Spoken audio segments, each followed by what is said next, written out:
Welcome to the fight game. He's Icewater, I'm Puma, and we're going to start talking about the fight that's not going to happen, but we have another fighter fighting Tszyu. Thurman dropped out, he got hurt, and now Findora steps in, and he's going to be fighting Tszyu. Your thoughts on that particular fight? Yeah, when I look at it, the way I look at it, I'm a little bit more excited about this fight than with Thurman. Okay. The reason why I say that is Thurman is more of the unknown. He's older, he has been in the ring a long time, and he says he's going to be mobile, he was going to do all those things, but you just don't know, right? We don't know. Fandora is young. You know how he is. He's very active. He's going to bring it to Tszyu. And once they get in that box and that phone booth, the best man gonna come out of it. I will say this: I think that Fandora's style may be more to the liking of the zoo, right? Because he always said he don't want you to run, and you hit Fandora a couple times, he's not going anywhere.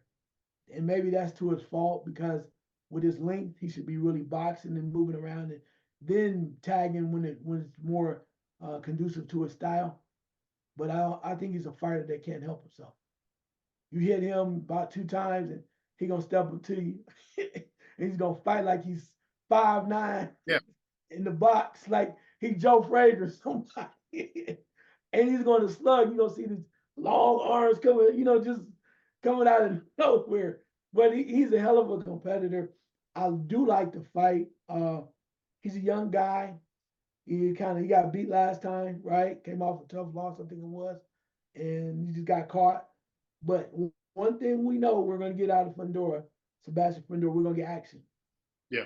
And if Tszyu looking for action, you're gonna get some action. And I think Fundora was like, "There's another opportunity. What if I beat this dude?" Yeah. Right? I love it because he gonna fight. He's going to fight. We know what the outcome is. Also, another way, very quickly, for Tszyu to show that he is the champion that he says he is. Yeah, I always Findor always felt like he never uses his advantage in these fights. You got the length. You know, you're always going to come in and you got the arm length to keep people at bay. But like you said, he act like he's like 5'8", 5'9", going in slugging with folks, and I'm like, that's not your game. That's not your game, boss. You can't do that because these guys are a little bit lower to the ground. They can get their leverage, and like in the last fight, they can knock you out. And I saw that coming like five fights down the road. I'm like, this guy's not using his advantages, with that length in that jab, that reach. He just wasn't using it. And I couldn't understand for the life of me why his trainers or in the training camp saying, hey, you need to set up the jab, and then if you want to come in banging, then you could do so, but you got to set up that jab first. And maybe he's learned his lesson. I don't know, but yeah, this will be an interesting fight because Tszyu is to me he's a solid fighter, and if Fedora makes a mistake, Tszyu is going to capitalize off it, and so. Fedora, you taking this fight, you cannot afford to make mistakes with this dude because I think this good dude is a sharp fighter, like his daddy. Sharp fighter, they can hit hard. If you stand in front of him trying to slug, I don't know. I don't know how long you're gonna make it with that. But what do you see with Thurman now? Is he gonna quit? What is he gonna do? I mean, he's been trying to fight for the last 2 years and it just hasn't happened. Well, I think it depends on how he rehabs and what happens, what's available, right? Because this fight was supposed to be really open to him. Tszyu really wanted to take the fight. I think Thurman he's gonna have to do something soon though, right? Because he's getting older. He has to be active. So if this fight comes out where Tszyu wins and he still wants to get in the ring like later in the year, that might be a possibility. But I think Tszyu is looking at some things where he really wants to fight, the Jamel Charlo. Yeah, So that's still on the board there. But I don't know. I just think Keith Thurman's got to do something soon, right? I think and maybe he fights somebody coming up the up the ladder. I mean, I know this is crazy and it may sound crazy. But if you're gonna go out with a bang, you might as well go with a bang. Maybe even a wildest Terrence Crawford, right? You've been talking that fight forever. Man, Terrence Crawford, the way he's chasing ghosts, it seems like maybe he get in there and beat up the old man. Yeah. And next is who wants to fight Devin Haney's sweepstakes? We had Adrian Broner last week say I'll step in. Right now you have Shakira Stevenson say I'll step in if Garcia is not going to be able to fight. And I keep seeing more videotapes of Garcia, and a lot of people are saying, "Hey, focus on your mental health. You do not need to be in the ring right now." And I don't know if he's going to take that seriously. Maybe it's a gimmick. I don't know, but it doesn't seem like he's backing away from the fight. Your thoughts on this, man? Yeah, I'm not sure. I mean, like you said, every time we see a video of of him coming out, it's kind of like what's next, right? What is Ryan Garcia? Is he really stable enough to do this? Is he just trying to get some sympathy in order to once he gets in the ring? But right now, his actions show that something's wrong, what we believe it to be, and maybe he's just doing that to show everybody. Once I get in the ring, I'm gonna show you what time it is. I'm not sure, but I look at it this way. Like I told you before, Bill Haney says there's really no quality and fighting Secure. Because Secure doesn't bring anything to the table. He's not this. And people were saying, well, he struggled in his last fight. A lot of fighters have struggled in their last fight. Devin Haney, a lot of people say lost to Lomachenko. But, he came back and did what he had to do. I said from the beginning, I said it again. Secure Stevenson didn't want to take the quarter that you wanted to give him to fight Devin Haney, okay? They're trying to give him a little change. I said the longer that Shakur waits, the more successful he is, the bigger that fight's going to be, and the bigger the purse is going to be worth more money. Why would you fight right now just to prove the rest of the world that you're the guy? Yeah, you'll get the belts, but in another year, even in a year and a half, if they keep winning, the fight is going to be amazing. It's going to be amazing. So I don't know. I think a lot of people are underestimating Shakur. I like him a lot. I think he's solid all the way around. And I think when he gets into a fight, that's when the skill set is going to come out and he's going to really show you who he is. A la, and I'm going to say he's like Floyd, but I think he has the ability to adjust when needed, even when it's really hot. And a lot of these one-trick ponies are going to be exposed. That's why, as much as Devin Haney, and I'm just going to say this, his daddy's talking a lot because he's not training nobody anymore. So he got a lot more free time to to run around and politic. And that's cool. I ain't mad at the game. Get your money, right? Get your money, Bill. But if it was so clear cut that they were that confident and feeling really good about what they're doing, Devin Haney could demand that should be his next fight. Yeah. And he's not. And granted, you can put someone else secure, but he's not saying, I want to fight Secure Stevenson next. If he told his dad that, it will happen. There's a reason for that. I don't think that's by coincidence. There's a reason why he wants to move up 140. Shakur make a move up, they make more money. But there's a reason why, if you feel that Shakur is easy, because he's not Tank Davis or Javante, whatever his new name is, no disrespect to him. But the one thing Shakur Stevenson is not saying, I'm not going to 140. Shakur is like, here I am, bro. What do you want to do with that? You mess around, you can get it at 147. Truthfully. You never heard him say, weight is the reason why I won't fight you. I just want my paper. Yeah. Yeah. All right. I think we talked about this last week. Frank Martin versus the fighter formerly known as Tank Davis. And you had some more words about that particular fight. Yeah, I think it's an interesting fight though because of the fact that Frank is undefeated, right? Frank Martin is undefeated. He's in that stable with Errol Spence and those guys and two, and that makes it very interesting. Um, but I give kudos to the former Tank Davis. To Tank Davis. I give the kudos to the former Tank Davis because it's a dangerous fight, very dangerous fight. But he doesn't care. He doesn't care. The one thing that I think he has is the experience over Frank Martin, right? He's been in the fight. He does a lot of things. One thing somebody else said too before, point out very well, is the factor that we saw that the former Devontae Davis waits to get started. And when you continue to fight quality fighters, it's not going to be too much. I just want to see what Frank Martin's been calling out a lot of people. I want to see what he does with this opportunity. And I am so I'm just I guess the one thing I get off this real quick. I want to see this fight. I do, but I'm tired of the excuses and back and forth. I want to see the former Javante Davis versus Haney. I just want to see that fight because there's all this for back and forth, whatever. 140 now fights. I know they building it up, but if it doesn't happen this year, next year for sure, whenever it is, I want to see that fight because I finally want to see some legitimacy at 140. So it's either gonna be, with Tank, the former Tank Davis versus Haney. You really want to see that. Haney knows in his heart, and those are watching too, his what's the marquee matches are right now. It's the former Javante Davis and the Shakur Stevenson. So as much as they talk about they're afraid and scared, I think Bill and the other folks keep pumping up, them going along the way, beating these other guys until they get to that point where the number is so big and astronomical and the fight is so huge. They're going to build it up, and then you got to watch. I don't think the build up is big enough for either one of those fights, and the Haney's know it. Right. So I talked about this in the multiverse of fights happening, and we talked a little bit offline about this. What do you think about a Wilder Francis Ngannou fight? Now, hear me out before you jump on me. Wilder's not known for having great boxing skills. Frank has a little bit of boxing skills. Didn't show it with the fight with Anthony Joshua.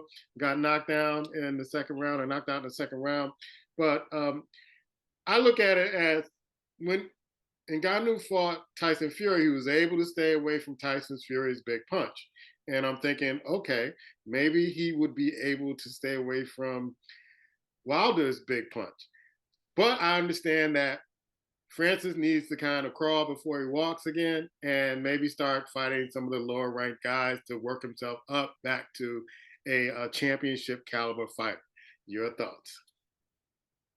So, I'm not gonna be like you do sometimes. You come and blitzkrieg me when I talk about something because you just be so mad because it's such a performance. I'm gonna say this. I think if it makes dollars, it makes sense, right?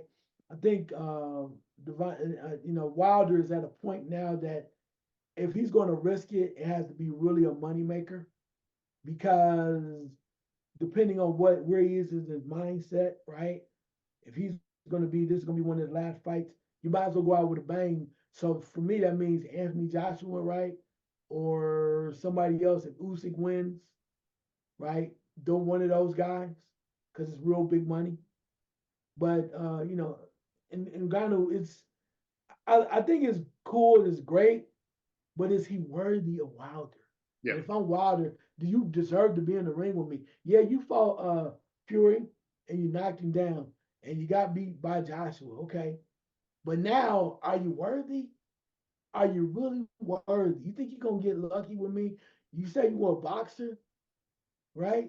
How about you fight Joseph Parker, right? Joseph Parker just had a very impressive win over Zane, right? How about you fight him? You beat him, come see. Or If you Zhang want to get a belt. and Ngannou. That would be I'd watch that. Zhang and Ngannou. Oh yeah, I mean I would too. I mean a 40-year-old dude against a dude that's just slugging, yeah, I'll watch that. But if I'm Wilder, I'm like, I'm still quality, right? I'm still a guy when I get my mind right, unless it's Tyson Fury, I got a shot.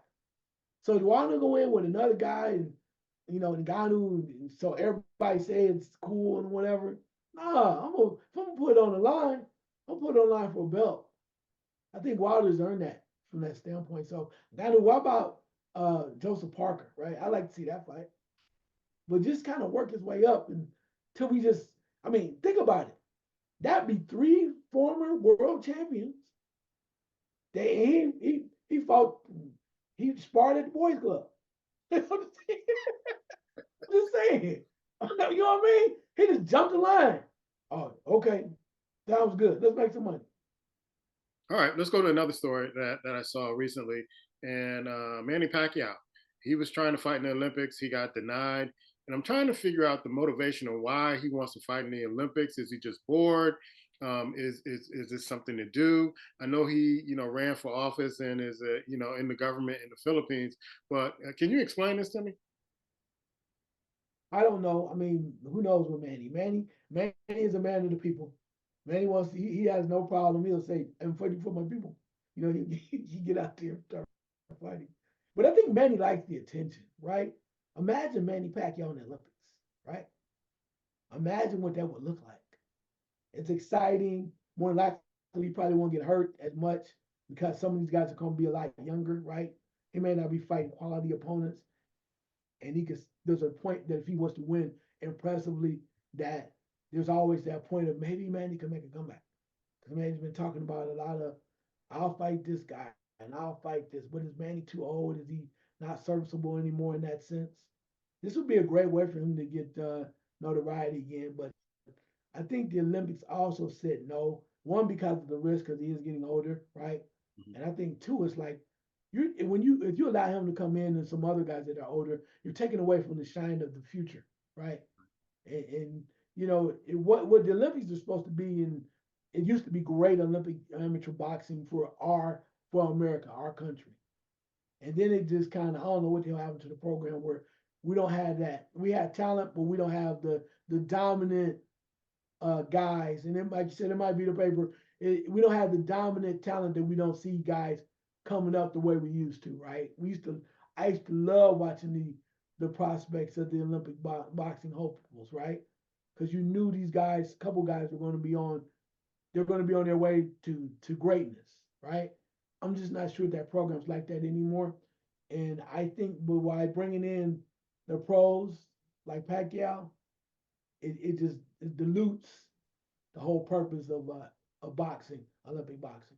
Because I mean, what do they need another medal for, bro? For real? Yeah, I'm because as far as I know, they don't get paid to be in the Olympics.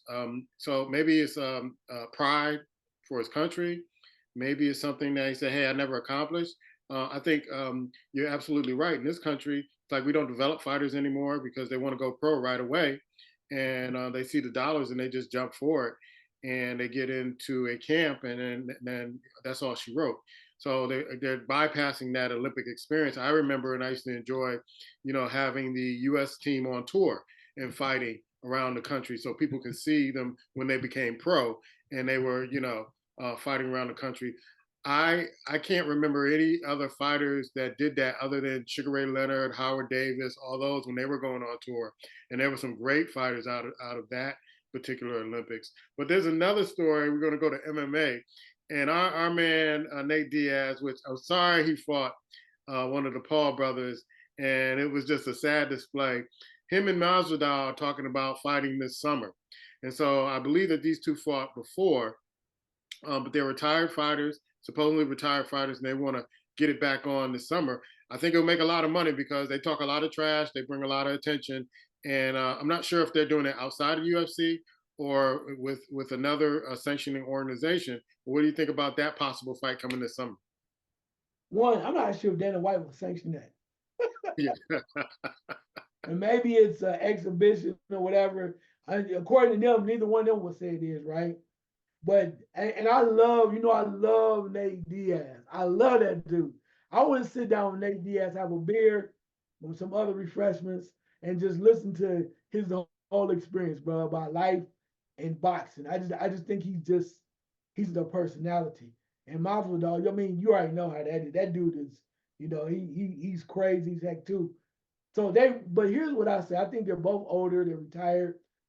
It reminds me of, and I'm not trying to be funny or disrespectful, but it reminds me of being in the neighborhood, and your old uncle said one said he fought Golden Gloves, other one said he was a two-time champion Golden Glove, and they got cigarettes in their mouths and they drinking beers. You remember last time yeah, you know what I'm saying? It's like two dudes trying to yeah, it's like two dudes trying to relive this history, this magical history, right? It's like two dudes with that, that where you're like, I tell you what, boy. Cigarette going up and down. Yeah. Right. It's like two dudes with cigarettes hanging out their mouths, Talking about, back in my day, I'd have whooped his. Oh, for real? I'm gonna tell my uncle what you said, and they come together, right? Yeah. And they fight. So I wouldn't mind seeing it, but let's put it in its proper perspective, right? I think it's more of an entertainment thing because Nate Diaz took that fight over there. Let's make it more entertainment. I will watch it. It's more now it's MMA or UFC entertainment like they do in boxing. I will watch it. Put some other people behind it, and you put your guy Snoop on the card. Let him There we go. Snoop. let Snoop be Yeah. involved. You know I'm in when Snoop is involved. Yeah, I know you go watch it. So, but that it's kind of like when you mentioned about boxing, you mentioned about Pacquiao. So Pacquiao still wants to be involved. I tell you what, I'll watch it again just because more entertainment. Let's throw him in there with Floyd one more time. Yeah. I'll watch that. Yeah. Yeah. Entertainment. Okay, right. Look, if we're gonna throw Tyson and Jake Paul in there, why not have Jake Paul and those guys and Tyson? Because the whole Jake Paul thing, I was reading some of those rules, not to jump too far off of it. I swore I'm thinking that this is wrestling all 24/7 where he get to wear hair gear, and then when he get tired, he get to go in and tag his brother, and he get to come in and fight. I'm just saying, that's how wild this is. That's how. But you know what? People gonna tune in. Yeah. So that's what they want to do. Let them get their money. So back to your point, not Masvidal and Diaz, sure, but let's say it for what it is. It's entertainment. Which is have somebody in the corner with the with the gear, and I know they're not gonna promote smoking or whatever. Have somebody there with some refreshments and getting them right, You know, and having a sponsor. Mike Tyson had dispensary, so That's what I'm trying to say. Get a sponsor. They ain't gonna show everything nobody must go. high on the air and nothing like that. But I'm just saying, this brought you this smoke break brought to you by Yeah, we're growing more, so you gotta get rid of the ones we gotta store it up. Let's go. Let's get move I it up, move mean, it up. so hey, I'm just saying, let's see it for what it is, bro. If it's gonna be entertainment, I laugh. We can laugh and joke and cry, and it's cool. But it does not take away from the one perspective of the real MMA bouts or the UFC bouts. Same way it does not take away from the real boxing bouts, right? What you see is what you get, and you have no idea what the hell's gonna happen. So I would be interested in who's sponsoring this, and if Mike Tyson and his dispensaries are sponsoring this, okay, now I get it. Now I get it. You got to sell product with Snoop, with Snoop or whoever, Willie Nelson, whoever, Uncle Willie Nelson. If that's the case, okay, I get it. You're trying to sell your product, you're trying to make millions of dollars. This is the way to get your stuff out because it's gonna be on Netflix. People want to watch it because it's a big name. He's 60 years old. It's an exhibition. They're talking shit all the way up to the fight, and then they're gonna tap each other, and then all of a sudden it's a draw. Whatever, I don't know. But if I find out that he is one of the sponsors, and he's okay, now I understand where it is. I'm still not gonna watch it, but I understand what you're trying to do. All right. The edibles with the bitten ears on it. Okay, if you want to sell those, that's good. That's good. Any more news before we go, man? Yeah, I just want to stay on that Jake Paul thing with Tyson. How can you have a clause in there talking about Tyson can't hurt you? What we doing? How can I even think that you're a real boxer or you ain't been wasting your time in there? Huh? He's not. That's why I'm not watching it. Right. And that's why I said, say that one more time. He's not a real fighter. If you put in your clause the other fighter can't hurt you, it's entertainment. I am so glad that you finally saw the light. Because early on, you were telling me this was boxing. I tried to tell you. With Nate Robinson. I told you this was not boxing. Did I not tell you? Yeah, you told me. You told me. But you was like, oh, what does it mean to boxing? This ain't boxing history. Ain't nobody gonna remember. They gonna say, you remember that time Ali got to the ring with the jiu-jitsu expert? I mean, dude, not on the record. But if Snoop Dogg is commentating, I gotta watch it, bro. If he's commentating, If he's there with Sugar Ray Leonard and he comes, I gotta watch it, man. Snoop is entertaining, man. Snoop is gonna make it interesting and funny, bro. So if Snoop is commentating, let me find out Snoop's commentating. I gotta be that. That's my dog, You know man. what? We need to get Snoop on. We need to get Snoop on the show. Yeah, we need to get Snoop. Snoop, We come need, on we the need show. to get Snoop on the Snoop. If you hear us, bruh, come on the show. You know, we are hilarious. We like lots of jokes. We think you're a hell of an entertainer, hell of a rapper, and a hell of a personality. Yeah. We just want to talk to you about boxing and whatever else you want to talk about. He's Snoop, commentating. we're right here, bruh. We Yeah. right here, Snoop Dogg. He's Come get it, commentating. I baby. gotta beat it. I gotta beat it. At least it's gonna be some laughs. I can laugh and be entertained. If Snoop gonna do Snoop, it, come on. Snoop, yeah. Snoop, here's my plea to you, bruh. I'm from the OH10, bruh. The land of funk. You know you love Ohio, Dayton, Ohio. Come see us, bruh. Product right here. Love to have you. Yeah. He's Icewater. I'm Puma, and this is the Fight Game.